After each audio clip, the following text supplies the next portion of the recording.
Sign up to the SBR Network and use your free daily bet points to earn real-world prizes. Click on the page and start winning now.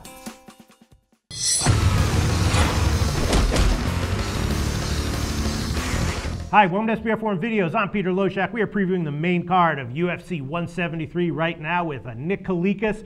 He is from MMAOddsBreaker.com, and Nick, of course, is a professional MMA odds maker. He opens MMA lines and consults for numerous sports books. And our call-in guest, also from MMAOddsBreaker.com, is Brian Heminger, who's also done calls with us before. And now we're going to discuss Jake Ellenberger and Robbie Lawler. I'm very interested to see what you guys have to say about this one. Very interesting fight here, right? Last lines I'm seeing, Lawler is a big favorite, minus 225. Ellenberger on the other side, plus 185, and Lawler, obviously has had a huge career resurgence. He is coming off of the close title fight loss, and that is a spot where traditionally, we've seen a lot of guys in that position where they lose a title shot and then they come back in their next fight and they lose their next fight. I'm not exactly sure if Lawler has that makeup, though. He's kind of a guy who's, at least from what he claims, to be less focused on actually winning a title and more focused on just giving a good fight every time out. But still, Ellenberger, another big question mark with him too. I mean, is there any way that he's going to become any kind of semblance of the fighter that he was, a couple years ago in 2011?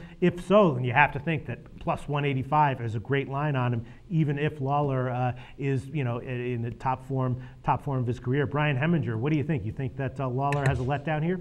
I don't think so. I mean, the guy just proved that he could go 5 rounds and had an incredible fight that came down to the 5th round against Johnny Hendricks. It clearly showed that these guys were 2 of the best welterweights on the planet. And I'm not sure that Jake Ellenberger is quite at that level. He's just one little step below it. So I think this line's about fair. I would expect Lawler, I thought he'd be about 2-1, and he's a little bit more than 2-1. So I think that's pretty fair. And I don't know if it's worthy of a straight bet, but I do expect Lawler to win this one. Yeah, I mean, as much of an X factor as the situation is for Lawler is what we can expect from Ellenberger. I mean, do you think that his last few years of relative mediocrity are sort of a fluke, or do you think that we might that we're never going to see his 2011 form again? I think that was more just realistic. When he was on that big rise, he was beating up a lot of guys to become a top 10 fighter. And then once he became a top 10 fighter, he's been regularly thrown in there against the elite fighters. And that has kind of exposed him for some of his faults. He's not the most technical guy. He doesn't have the best gas tank. He doesn't have the best chin. And some of these top level guys are taking advantage of that. We saw Campman knock him out. We saw Rory outpoint him. So I think that he's just having a little more trouble against the elite in the division. And I think Robbie Lawler is one of the elites. Okay. Nick Kalikas, where'd you open this line? Because I'm assuming that, I'm assuming that, that Lawler has become like a big betting public favorite. Well, it kind of pisses me off, to be honest with you, because I was all over him with his fight against Hendricks, and now look at it, but all the public kind of woke up and realized that this guy's legit. I mean, he's here again because of all the hard work he's put in, and I mean, people are actually starting to respect him, which is good, but I'm just mad because I'm not getting good value on the guy, because I do think the line's about right. I opened it, if I'm not mistaken, around minus 215, so just over 2-1, and I think that's fair. I mean, Ellenberger has a lot of power. He's a dangerous fighter. I mean, he just signed a new multi-fight contract with the UFC. The UFC is really high on Ellenberger as well, so this is a good matchup either way. And I'm just mad because I'm not going to get that kind of plus money or anything pick'em type of price with Robbie Lawler, because at the spot it is now, for me, it's kind of a stay away point, honestly, because Ellenberger is definitely a talented fighter, and it's a similar matchup to what you got in Johnny Hendricks and Robbie Lawler as well. So how has the betting action been? Has the public been favoring Lawler?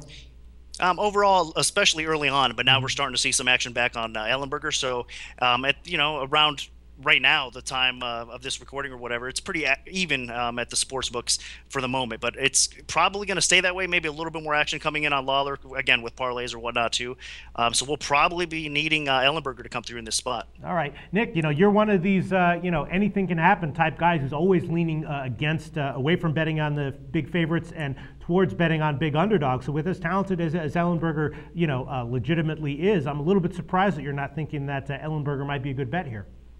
Well, I just do. I favor, honestly, I think Lawler is the better fighter overall. I think he's going to probably land a shot and maybe put, Ellenberger out here. So that's where my caution is. But it's definitely a dog or pass situation at the current price. Okay. I mean, if you see the line dip to around 150, 160, I think it's definitely worth a shot on Robbie Lawler at that point. But, I mean, anything close to 2-1 against a guy, we were just talking about it with Dan Henderson. I mean, he's got so much power, it's hard to lay significant juice over a guy like that. I think Ellenberger in the welterweight division is the same thing. I mean, you're just asking for it if you really lay a ton of juice against a guy like that. Not that 2-1's a ton of juice, but still, I think, along the way, for me, I take everything year to year, and this is a long year. We have a long way to go as far as this year goes, and I think there's better spots along the way than risking that much against a fighter like Ellenberger. Brian Heminger, you agree that at 2-1 at the current odds, it's a dog or pass situation?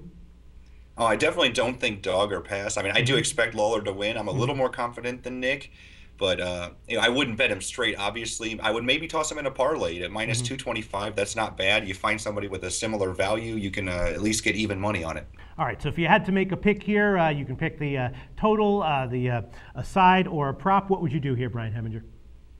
I'd probably go the side and then just toss it in a parlay with something else. All right.